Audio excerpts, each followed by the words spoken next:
Once upon a time in American history, there was a quote with regards to the Richard Nixon debacle. At long last, our long-awaited nightmare is over, or, something to that effect. So at long last, we have football, and the nightmare of the offseason's over. Let's get into it. Here we go. You are Locked On Ducks, your daily podcast on the Oregon Ducks, part of the Locked On Podcast Network, your team every day.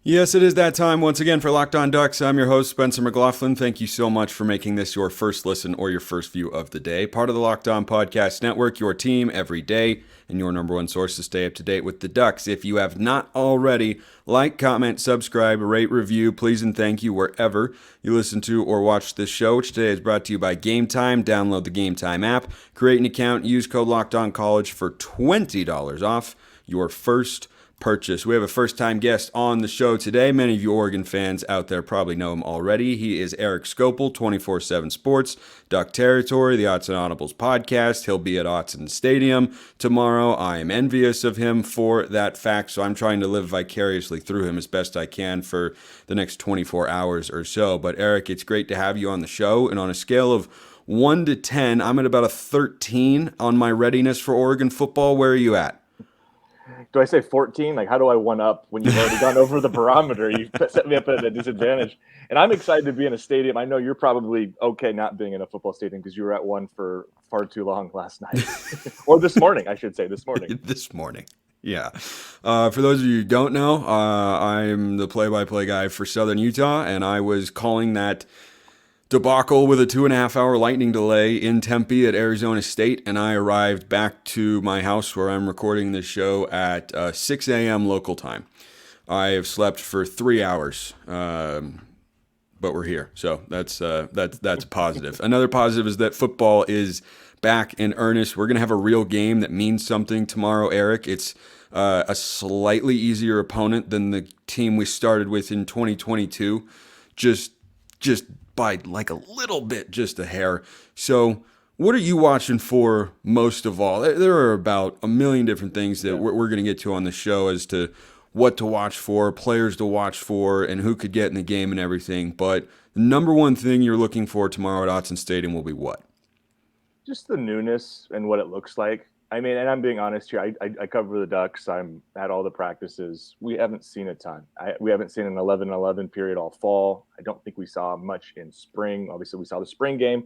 But spring game is really the lasting impression I have of, like, this team and what it might look like. So Saturday for me is going to be the first time in several months that I've really seen this team do much of anything. And for how many transfers they have that are going to be key players, like, it's such a weird time in college football where I look up and go, like, half the starters are probably transfers, are new guys. Like, and that's not necessarily a bad thing. Like, I think they've upgraded at a lot of those spots. And so I'm curious to see what those upgrades look like, right? Like, I think it's pretty clear what Coach Lanning and the staff wanted to do going into this offseason, which was address some of the issues. And there were some pretty glaring ones that needed to be addressed. Offensive line wasn't obviously bad last year, but you lose 4 starters, a very good line last year. Defensively, you had to improve your pass rush. You had to improve, I think, your defensive speed, and you certainly had to improve your secondary. And I think it's possible we see 3-4 starters in the secondary or transfer players. I think Jordan Burch is obviously starting on the defensive line. We can run through all the names. Justin Jacobs, I think if he's healthy, I'm not sure if he is or not, would start as one of the inside linebackers. So, like, there's just so many spots where the pieces look a lot different, and I want to see what that looks like. I want to see, now that Dan has had an offseason to put together the team to his liking, and he was able to do some of that a year ago, but not fully. Like, this is his team. These are his guys. These are the players he went out and handpicked or did his best to kind of construct a roster. Let's see what it looks like now and kind of what this vision is when he has some of the pieces he wants. I know we won't get to see enough against Portland State to draw any conclusions is my real answer. But just seeing kind of a sense of what this looks like and getting kind of a glimpse is kind of what I'm excited about. Yeah, I think that the narrative that fans have had, and I've talked about as well, with regards to, well, is it, Dan Lanning's team or is it Mario Cristobal's team? It's not his guys, like that. That is completely out the window for me in year 2. I think ordinarily I would have given until year 3. Now that's when I expect the defense to pop and be fully dominant, but they should be better than they were a season ago in key areas, defending the pass, getting after the quarterback and such, because in the portal era, you can fix things rather quickly. And frankly, I thought it should have been able to have been a better defensive season than it was a season ago with the talent that they did have. But now you look at every level, and there's a player that Lanning and his staff, multiple players, frankly, that they've brought in either from the high school ranks or from the transfer portal, who you look at and say, okay, they wanted that particular guy. Whereas last year, you could have looked at several defensive spots and said, well, that's, they didn't bring in a transfer. They didn't recruit that kid. Maybe that's not what they were looking for. All that to me goes away if the defensive struggles continue the way they did a season ago in 2023. I think that's a concerning sign and will lead to other conversations we don't necessarily need to get to right now. But I think that defensively, I'm honestly, Erik, most intrigued to watch the secondary because there are like 8 guys there. Right. Who could, I mean, legitimately, there are 7 or I didn't expect the Nico Reed edition at all. You have Triquez Bridges. You're, of course, replacing Christian Gonzalez. You have Dante Manning in there, Jaleel Florence, Nico Reed. Cole Martin looks so good. Evan Williams on the back end, but Brian Addison's there. And Jamal Hill's not in the room anymore, but Tysheem Johnson is in the mix. There are so many different guys. And when you put 5 DBs on the field as your base personnel on any given play, you'll see a good number of them. But I could see that depth chart going so many different ways. Frankly, the only guys that I feel are locks are Tysheem, Evan Williams, and Triquez Bridges for 2 safeties and a corner. I think everything else is up in the air.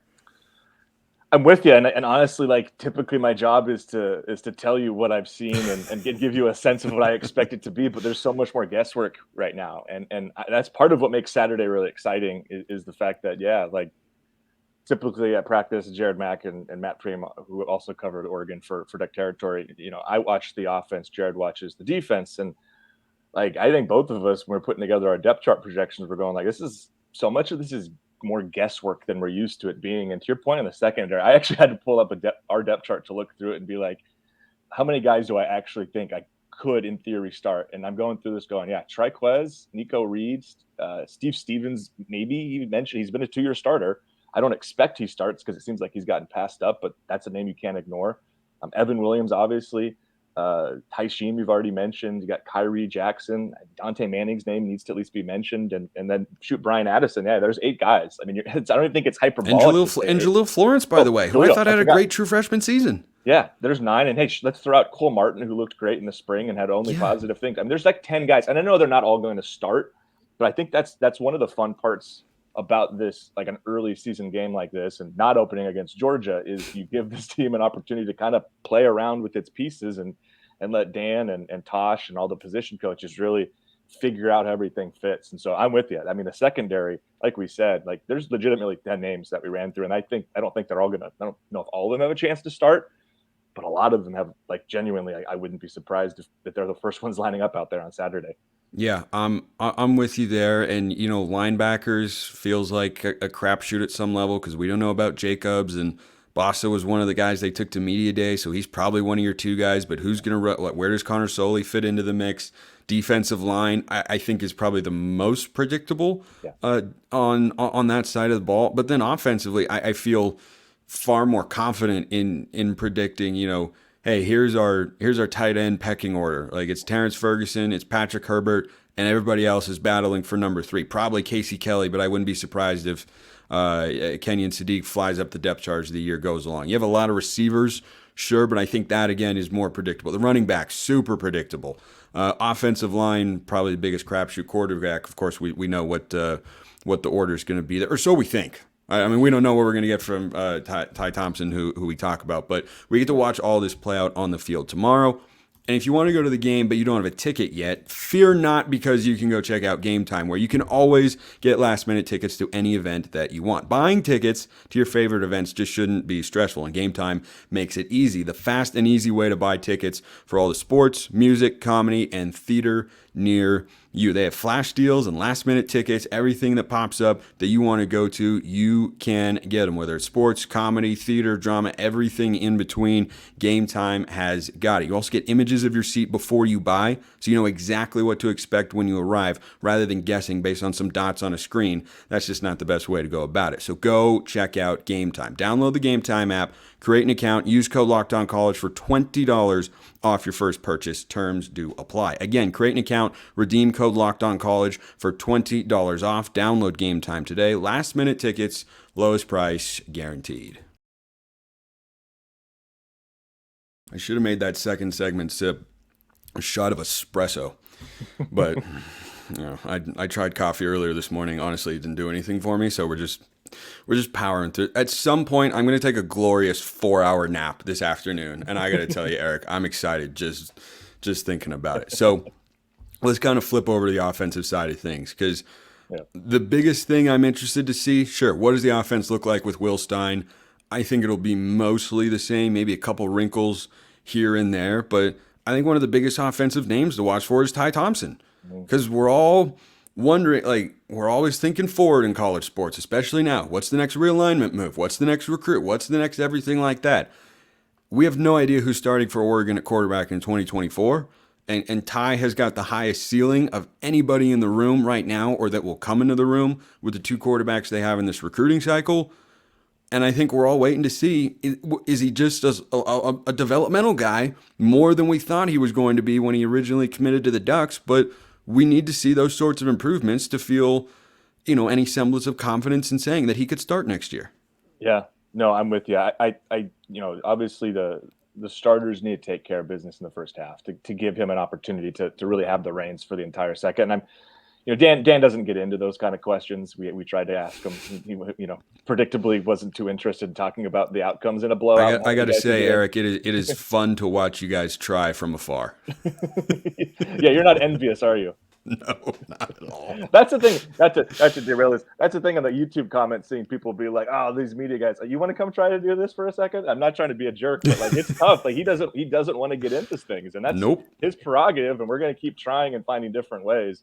But to the Ty part, I mean, it's such a weird career if you think about it. I mean, you go back to 21 and the Cal game, and you had fans booing Anthony Brown, wanting Ty Thompson to come in, and 2 years later, fans now have basically, I shouldn't say all of them, but I think a lot of fans have basically kind of moved on and suggested, he's not going to be the guy. And this is an opportunity, this game in particular, to set at least sort of a standard for what he can be. And we should note, I don't have the splits pulled up in front of me. I wish I had, but he's been pretty good against FCS competition in his career. Like, he had I think he played basically the entire second half in 21 against Stony Brook. I think Anthony Brown got hurt in that game. Yep.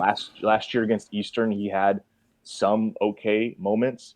It's just when he's gone against better competition, it's been really rocky. And I don't know if it's always been his fault. I think my perspective, at least going back and watching it all, is sometimes I don't know if they put him in the best spots to succeed in terms of sort of the play calls and at least the way they were triggered, and the choices he made didn't seem great. But this is going to be an opportunity to kind of see what he can do against, again, it's an FCS competition. I just made the point. He's done well in the past against them, but you do want to see him have some success here, and you want to see him build off of what I thought was at least a strong second quarter, third quarter, fourth quarter in the spring game from him. Again, haven't seen much of him in the fall. Don't really have many, people asking how has he looked. I couldn't tell you much more other than the guy can still throw it like 70 yards without stepping into a throw when they do a long toss. It's probably my favorite part of practice, Spencer, by the way, at this point, is just watching him warm up and just the arm cannon, because he can basically stand from one goal line and almost throw it to the other red zone without having to like put too much into it. I mean, he had in the spring game, he had that long completion to Chris Hudson, who somehow is allergic to the end zone, as we all know. But like, that was probably the best individual throw in a game-like setting we have seen from him. Yeah. The touchdown at the end of the game, he fit into a tight window, but he had a guy bearing down right in his face, and he just looked like he just a little flick of the wrist, and it was 65 yards on the money, and it was like, Well, okay, that looks like a 5-star quarterback. It's that stuff is so natural to him, and this is a really unfair comparison, but just from a physical tools thing, it's like when the Raiders took Jamarcus Russell, and you're just going, guy has all the physical tools in the world. Does he have the rest of it? And again, I think that's unfair because there was a lot of other things at play. I think in that situation, but you just want to see I think from Ty's perspective in this game, you just want to see the decision making improve, the processing improve. That's the thing that I think has been problematic in the past. So if it's like, okay, first read isn't there, can you get to your second and third read? Can you get through and figure out who's available to actually throw the ball to? Because it seems like he just kind of locks in sometimes, which is what you see with young quarterbacks. But yeah, you want to see some improvement there. And shoot, you want to see him have some success in terms of putting points on the board, in the second half there. You want to see him finish some drives, because I don't have the figures up in front, but I think the only drives he's been able to finish for points were against FCS opponents. This will be another one, but of course you want to see some success there. Yeah, I'd be watching for that. He's not the only futuristic Duck in terms of a name that I'll be watching for on Saturday. By the time, hopefully quickly, Oregon gets the game well within control. I wonder how much we see guys like Dante Dowdell, Jurion Dickey, defensive players, guys like Devin Jackson, who might play a lot this year, depending on how the linebackers go. Some of the young DBs. I mean, I want to see more Cole Martin. I want to see Dalen Austin, Roderick Pleasant, these guys who have just shown immense potential going forward. Like that's part of, I think, the fun part about these games, once it gets out of hand, Erik, is, at least for me, that there's still a lot of interest and intrigue there, because you go, okay, who looks like they're ready to contribute come 2024? Because as we know, it's going to be a very different looking roster, but there should be opportunities here for guys to kind of give us a glimpse as to who's going to be a big player on one side of the ball or the other going forward.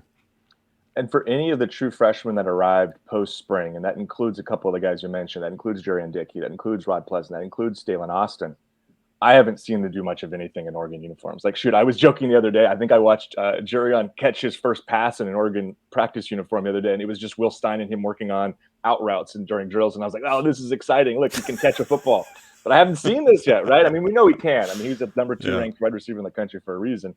That's a guy that's a guy I'm really intrigued by, just to see first off, like, where does he fit in the pecking order? I have no sense of that. I mean, the fact that he was off working to the side with the offensive coordinator while the rest of the receivers were working on special teams probably just speaks that he's not going to be involved in special teams. But the fact that he was getting that sort of treatment leads you to believe that they want to expedite the process of getting him ready. So is he, I think Will, the offensive coordinator, said 5-6 receivers is probably about what you want. Well, you look through, you've got 5 guys that are pretty obvious there that are going to be key contributors. You got Troy, you got Chris back, you got 3 transfers, Trayshawn, Tez, and Gary Bryant Jr.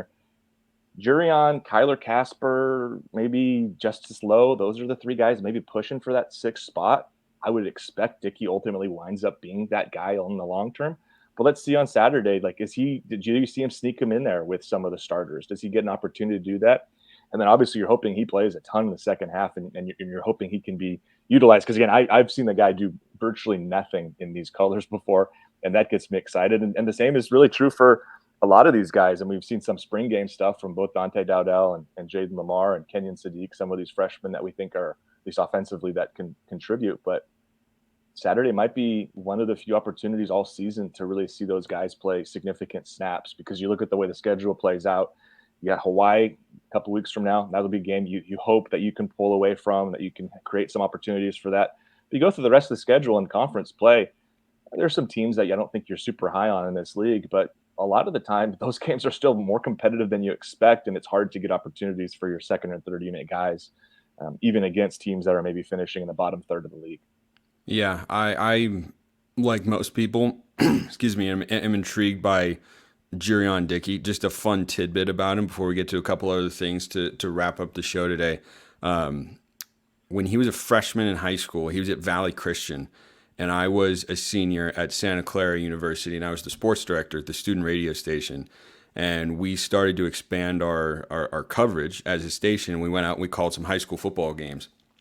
And Jurion Dickey hauled in like a 55-yard Hail Mary before the half. And I remember the play and I remember the moment. And then I was hosting the show, and I remember that he popped up on Oregon's radar, and I was like, no way, that guy who was playing on varsity as a true freshman. Well, there's only true freshmen in high school, but I don't know if they've introduced the red shirt yet. But like that guy was there, and then his name just popped up, and I was like, wow, that'd be something if he committed to Oregon. And then here he is now. So that's just like the world comes full circle sometimes. But he was so. I remember as a freshman, he wasn't that big. He's big now. He's built. He's big, and he's so fast. Like, I saw him at a 7-on-7 down in Las Vegas last year. Guys that big shouldn't be able to move as quickly with their feet as he does. So I think that he is every bit the 5-star receiver that we hope he'll be. And I don't know where he falls in the pecking order this year because there's so many guys. There's so many guys, and I'm least sure about the receivers on that side. But what I'm not worried about is the depth. I mean, Oregon across the board. A lot of depth at the receiver and with the pass catchers and everything. And I think that bodes well for the offense. I want to step outside the Portland State game for a moment and just talk to you about the 2023 season in general. Yeah. You made your prediction with the other guys on the Autzen Audibles podcast. Maybe just reiterate that for some people who maybe didn't see or hear that. But what should we be expecting as Oregon fans going into 2023? What's kind of your standard for success? Well, my standard for success is probably a rung below what I actually predicted. I take those predictions as, I won't say like best. Well, I guess it's probably his best case. Like I guess I would just sort of like, I see a path to less success than what I've predicted is also what I'd acknowledge. But like, I think winning 10 regular season games in this conference, and I think if you go 7-2 in the Pac-12 this year, you give yourself a real chance to make the conference championship game. So like that to me, I think making the conference championship game just straight up is the standard. Like you've got to be in that game. That's what I think too. You got to be in that game. Last year, missing it, especially with where things were going into the home stretch in those last 3 games, where it really was don't do the thing they ended up doing and you're in. Right? That's what it was. Don't collapse twice. You could collapse once, but don't collapse twice. And you're in, and then they managed to. Well, and I'm trying to remember the specifics of it, but there was also an outcome where they could have collapsed twice, and I think there was a game that was. You might remember this better than I, Spencer. But wasn't there another game that was kind of close that if it had gone the other way, Oregon still backed its way into the conference championship game? I think it had to do with Utah. Yeah, I think it did. But they were playing Colorado, right? So that game probably wasn't going to be.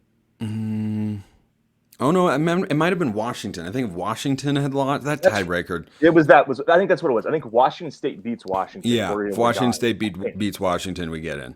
Yeah. Anyway, like this year, you've got to make the conference championship game. It's going to be tough because there's, I think, 5 teams very, very capable of being there. The teams that are currently ranked.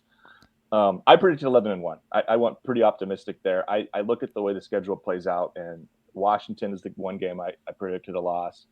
I think that's a really tough matchup for a lot of teams. And we're talking about a retooled secondary for Oregon. I'm super optimistic that we'll see improvement there.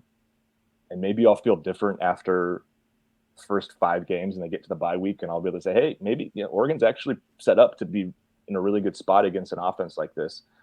That's just a really tough matchup from a personnel perspective last year. And I'm not convinced yet that it's going to be favorable this year. And it's not going to be favorable regardless because that offense is just really hard to defend. So that's the game that I have marked down as a loss. I think there are 3 other games that are toss-up games, right? And that's where you could see them go 9-3 without too much difficulty. You look at the game, and they're pretty straightforward. The teams I've already talked about. You look at the game against Utah a couple weeks after that Washington game in Salt Lake. Utes looked pretty darn good against Florida. They looked. That was impressive. They look really good. The question for me still is like, what's going on with Cam Rising? You figure by late October he's probably available, and I would imagine, but we'll see. And even though they were able to, cobble it together and make it work with the 2 quarterbacks, and I was really impressed with just the general approach there. They benefited from Florida kind of not playing its best, making some mistakes, having some costly errors in spots that you can't. And so that game is very much up in the air. The USC game at Autzen in November. Oof, that's going to be fun for a lot of reasons. Can't say I'm like 100%. I feel like it kind of lost its energy a bit when we also decided to go to the Big Ten.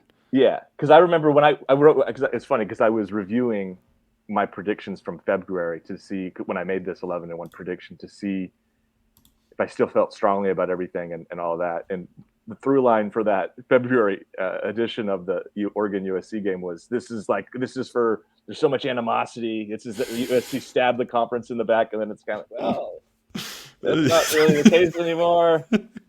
Just take that part out. No, I didn't write anything negative about teams that would go to the Big Ten. What kind of jerks would go to the Big Ten? Yeah. But I think you're right. That it has lost a little bit of animosity or a little bit of that kind of punchiness to it. Maybe not animosity because those programs still hate each other for a lot of reasons, but it lost a little bit of that punch. And then obviously the Oregon State game to finish the season. I think Oregon has the better roster. I think the way this year plays out, I think the separation will be bigger this year than it was a year ago. I think Oregon had a better team last year, just didn't finish the job. I think this year they will, but that's another game you can't look at the schedule and tell me that that's not a game they could lose. So I think there's like kind of 4 games in the conference play. I'll throw Texas Tech as a tough game in the regular season and preseason portion of the schedule. That's like 5 games that are probably losable. I think they're going to win 4 out of 5. That might be too optimistic, but I just think this team's taking a step, and I think defensively that's going to be where it really matters. And we'll see come out of Lubbock. I might feel like I'm crazy for picking that, but I don't think I will. I think Lubbock is the great barometer for how we're going to feel about the rest of the season and what the ceiling is and what the range and whether or not, I think the floor, like everything goes wrong, is 8 wins. And I think the ceiling, everything goes right, is 11 wins. Yeah. And we'll see if, I still feel that way after the Texas Tech game. We won't know a lot after Portland State. We might know something. We'll have indicators, but I think it'll be more about the future than the present. But I think they go 3-2 in those games. I think they split with Texas Tech and Washington in some order. If they beat Texas Tech, I think they'll probably lose to Washington because those are kind of bounce of ball, go either way games. But if they lose to Texas Tech, I think they'll find a way to beat Washington. And then I think they split USC and Utah. And Oregon State, I agree, is tough.